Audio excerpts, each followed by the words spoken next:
Assalamualaikum warahmatullahi wabarakatuh. Masih seputar operasional amplifier, op-amp. Nah, ini cuman kali ini konfigurasi yang kita gunakan konfigurasi non-inverting ya. Jadi ini tetap rangkaian resistor network untuk gainnya itu tetap di sini.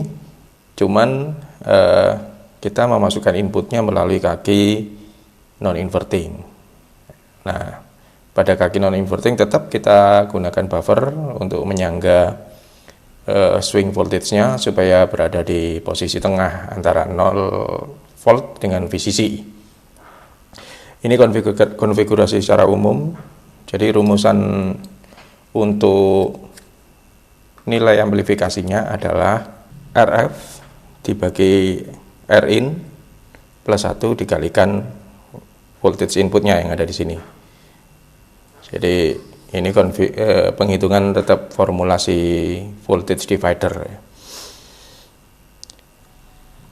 Kita coba rangkaian ini karena rangkaian standar. Kita akan coba menggunakan rangkaian berdasarkan datasheet dari IC ini LM358 ya. Tidak banyak perbedaannya antara yang ada di datasheet ya. Di sini hanya ada penambahan kapasitor, di kaki inverting ya. Ini langsung bypass ke ground, dia menambahkan gain ya. Terus kemudian di sini ada resistor untuk input ya, sebelum dari voltage divider ini nanti ada resistor sebesar 1 mega ohm dan 2 resistor tambahan di sini. Ini adalah DC load, resistor DC load ya. Kalau ini memang load untuk outputnya. Kenapa ada tambahan resistor DC load di sini? Ini untuk menghilangkan crossover distortion karena kelemahan dari LM358 ini nanti kita akan lihat di skematiknya ya, di skematik datasheetnya. Pada saat melakukan sync current, jadi di mana current diambil dari load untuk masuk ke op-amp, artinya pada saat negatif swing ya. Nah, ini terdapat dead zone pada kaki PNP-nya. Ya, karena ada perubahan yang cepat dari swing dari 0 ke minus. Nah, itu ada dead zone pada kaki BNB. Akhirnya yang bisa kita atasi adalah dengan memberikan DC load di sini supaya nanti pada saat arus yang sync ya, yang diambil dari load menuju ke device itu digantikan oleh resistor yang ada di sini. Jadi pada saat proses sync, jadi negatif, harus langsung masuk dikonsumsi oleh DC load ya, resistor DC load di sini. Pada saat sourcing adalah arus yang dari transistor NPN di dalam op-amp ini untuk dikonsumsi oleh load ya, untuk disourcekan ke load. Nah, itu tidak ada masalah di situ. Yang jadi masalah itu ketika negatif swingnya, di mana arus dari load diambil ya.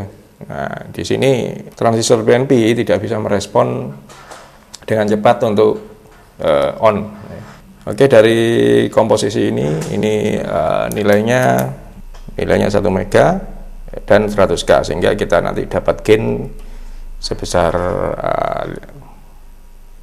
kalau di sini bukan 100K tapi 68K. Di sini saya mengubah Rin-nya 68K sehingga kita dapat gain sebesar 15 ya, 15,7 berapa itu.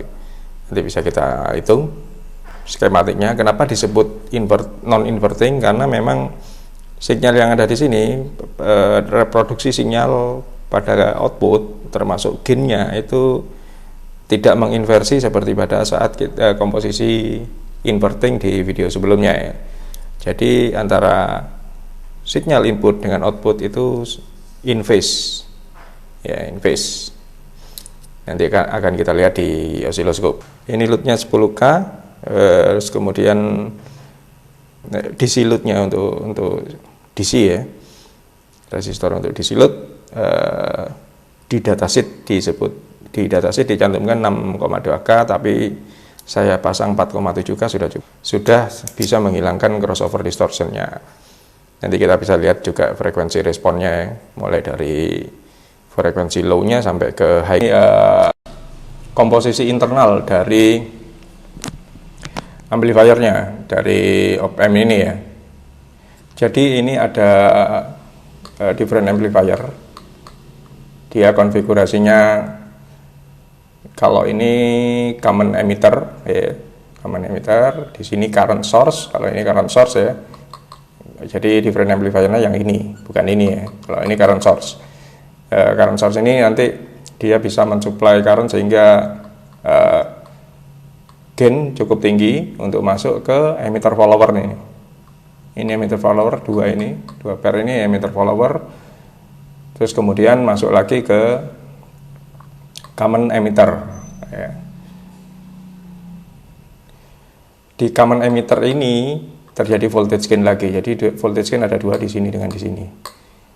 Nah, di Q12 ini dia mendrive push pull yang ada di sini. Selain itu ini juga didrive oleh Q5.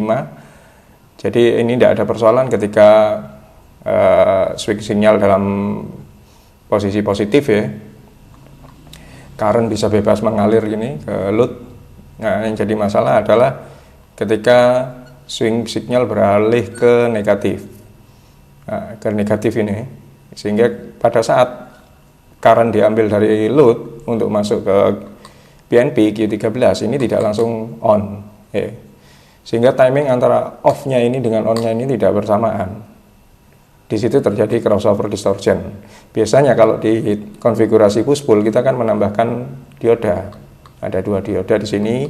Fungsinya untuk memberikan potential different agar posisi di sini lebih low dari ini ya. Sehingga pada saat sinyal sudah masuk ke negatif ini sudah nyala. Posisi Q13 seharusnya sudah nyala. Nah, untuk mengatasi itu sempat dibahas oleh dulu electronic engineer dari Amerika ya, Alan Wolke namanya. Alan Wolke. Di sini akhirnya dibuatlah RC DC load ya, untuk mengatasi ketika amplifier dalam timingnya sudah masuk ke kondisi sink current ya, mengambil dari load. Karena ini tidak bisa langsung nyala, maka di sini ada resistor DC load ya, yang mengkonsumsi langsung harusnya. Ya. Nah, pada saat sehingga transistor ini kondisinya sourcing terus, tidak terjadi sink di sini ya. Karena sudah diambil oleh resistor ini. Nah, itu untuk mengatasi crossover distortionnya. Ya, sampai dibahas bahwa ini akhirnya jadinya kayak amplifier kelas A jadinya gitu ya. Ya, seperti itu. Bahkan di datasheet ini, nah pada datasheet ini sudah disertakan ini ada RC DC load ya. RC resistor untuk DC load di sini. Ya. Kalau ini kan load untuk keluaran dari amplifiernya. Oke, seperti itu secara garis besar ya. Nah, ini komposisi fisik ya. Seperti ini. Yang di inputnya saya menggunakan kapasitor 33 nano. Nah, ini ada kapasitor pada kaki non inverting. Di input sini saya tambahkan kapasitor. Ini saya tambahkan kapasitor ke ground di sini ya, besar 1 nanofarad. Terus kemudian ini kapasitor untuk kapasitor ini ya. Saya menggunakan 1 mikrofarad di sini. Ini outputnya kapasitor koplingnya. Nah, ini 4,7K adalah resistor untuk DC load-nya. Yang ini untuk AC load ya. Jadi load yang memang mengkonsumsi amplifier ini 10K ya, cukup besar loadnya. Makanya nanti ini mungkin fungsinya untuk mengamplifikasi sinyal-sinyal sebelum masuk ke penguat akhir ya sebenarnya. Jadi ini tidak bisa langsung difungsikan sebagai penguat akhir. Menurut saya kurang optimal. Jadi dia lebih banyak ke fungsi sebagai preamp. Insya Allah nanti coba kita praktekkan di video yang lainnya menggunakan LM358 ini ke IC yang cukup populer, cukup gaik gitu, untuk kita coba menjadi preamp mic. Sejauh mana sih bisa mereproduksi sinyal termasuk bandwidth yang dihasilkan ya. Ini ya, kalau misalnya kita tidak menggunakan resistor yang ini, nah ini coba kita lepas ya, kita tidak menggunakan DC load-nya. Oke, saya lepas resistor di 4,7K ya. Nah ini kita bisa lihat ada blip sedikit di sini. Nah ini dead zone ya, dead zone pada swing negatif ya. Kita bisa melihat dead zone-nya di situ. Nah ini distorsi ya. Ini yang crossover-nya ketika transistor PNP dalam keadaan tidak langsung on ya.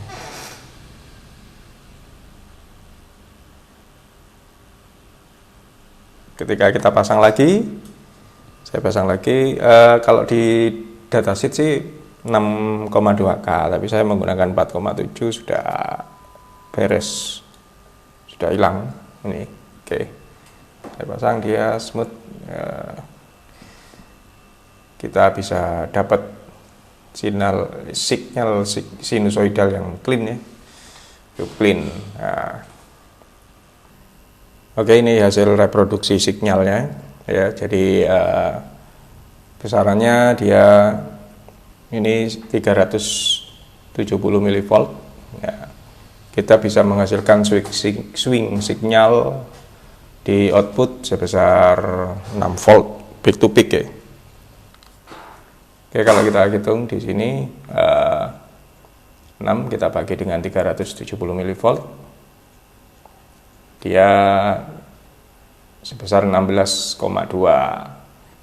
Kalau penghitungan berdasarkan formula resistornya ini 1 mega dibagi 68K plus 1, jadinya 15,7. Tadi yang sebelumnya berapa? 16 ya. Jadi ya beda-beda tipis. Sekarang kita lihat frekuensi respon ya. Ini dalam kondisi berada di voltage berapa ini? Ini dalam kondisi di frekuensi 440 Hz. Sekarang coba kita turunkan ke frekuensi 40 Hz. Frekuensi low. Nah, kita sesuaikan time base-nya. Nah, pada frekuensi 40 Hz ini masih di kisaran 6 volt ya. Berkurang dikit sekitar 0,2 sekitar 400 mV ya. Turunnya hanya 400 mV.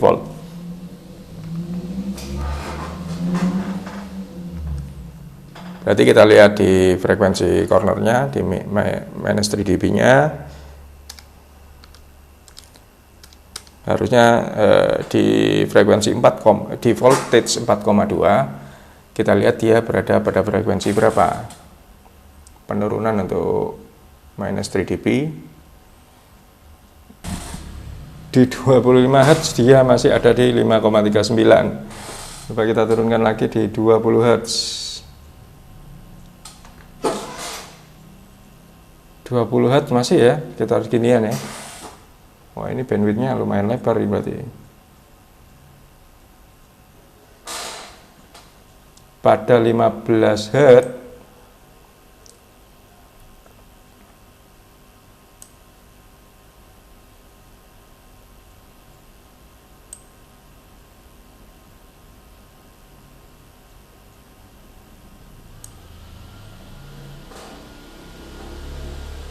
nah, pada frekuensi 15 Hz dia masih berarti dia di frekuensi rendah. Ini benar-benar rata ini bandwidthnya.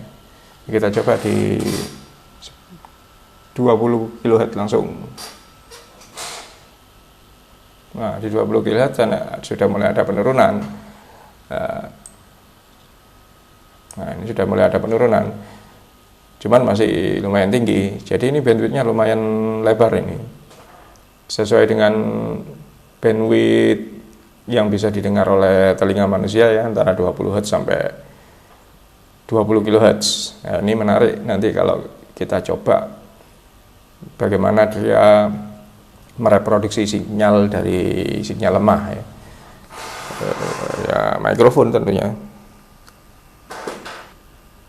Oke, seperti itu video yang bisa saya share di sini untuk memperkenalkan cara kerja IC op-amp berdasarkan konfigurasi inverting ya. Karena op-amp itu banyak jenisnya ya, banyak konfigurasinya ya. Jadi penggunaannya banyak untuk integrator, diferensiator, komparator, dan tor-tor yang lainnya ya. Ya gitulah ya.